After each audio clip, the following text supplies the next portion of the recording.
ರಾಜ್ಯದ ಜನತೆ ಗೆದ್ದಿದ್ದಾರೆ. ಯಾಕಂದರೆ ಯಾರು ಏನೋ ಹೇಳ್ತಾ ಇರ್ಬೋದು, ಅಲ್ಲಿ ಎಷ್ಟು ಗೆಲ್ತಾರೆ ನೋಡಿ ಅಂತ. ಇವತ್ತು ಜನ ತೀರ್ಮಾನ ಮಾಡಿದ್ದಾರೆ. ಮೂರೂ ಕಾಂಗ್ರೆಸ್ ಶಾಸಕರನ್ನ ಮಾಡಿದ್ದಾರೆ.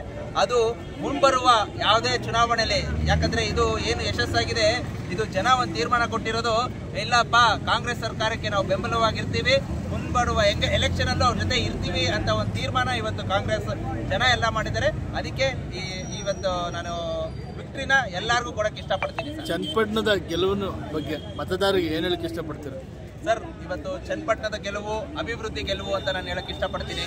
ಯಾಕಂದರೆ ನಮಗೆ ಈಗ ಒಂದು ಶಕ್ತಿಯಾಗಿ, ಒಂದು ನಾಯಕರಾಗಿ ಯೋಗೇಶ್ವರನ ನಾವು ಶಾಸಕರನ್ನಾಗಿ ಮಾಡಿದ್ದೀವಿ. ಆಮೇಲೆ ನಮ್ಮ ಕಾಂಗ್ರೆಸ್ ಕಾರ್ಯಕರ್ತರು ಹಗಲು ರಾತ್ರಿ ದುಡ್ದು ಇವತ್ತು ಒಂದು ಶಾಸಕರನ್ನಾಗಿ ಮಾಡಿದ್ದಾರೆ. ಇಷ್ಟು ದಿನ ಏನಿರಲಿಲ್ಲ. ಇವಾಗ ಆ ಅಭಿವೃದ್ಧಿನ ನಾವೆಲ್ಲರೂ ನೋಡ್ಬೋದು.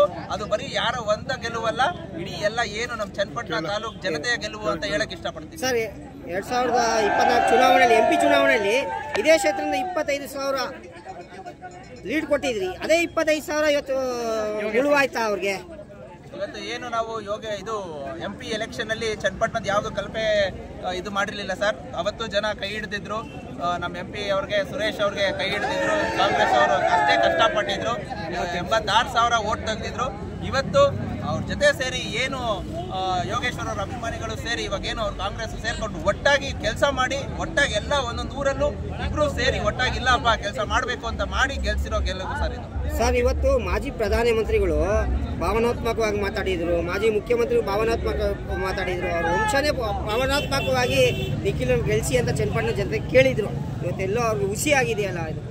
ಸರ್, ನಿಮ್ಗೆ ನಾನು ಹೇಳಕ್ಕೆ ಇಷ್ಟಪಡ್ತೀನಿ, ಭಾವನೆಗಳು ಒಂದು ತಕ್ಕ ಮಟ್ಟಕ್ಕೆ ಕೆಲಸ ಮಾಡುತ್ತೆ ಸರ್. ಬಟ್ ಕೆಲಸ ಹಿಡಿಯೋದು ಜನಕ್ಕೆ ಕಣ್ಣೀರು ಒರೆಸಬೇಕಾಗಿರೋ ಕೆಲಸ ಮಾಡಿದ್ದಾರೆ ನಮ್ಮ ಇವತ್ತು ಯೋಗೇಶ್ವರ್ ಅವರು. ಯಾವುದೇ ಒಂದು ಮದುವೆ ಸಮಾರಂಭದಲ್ಲಿ, ಯಾವುದೇ ಒಂದು ಕಷ್ಟ ಸಮಾರಂಭದಲ್ಲಿ ಇದ್ದಾರೆ ಸರ್. ಅದನ್ನು ಇವತ್ತು ಜನ ಜ್ಞಾಪಿಸ್ಕೊಂಡು ಅವರ ಒಂದು ಭಾವನೆಗೆ ಶ್ರಮಿಸಿದ್ದಾರೆ.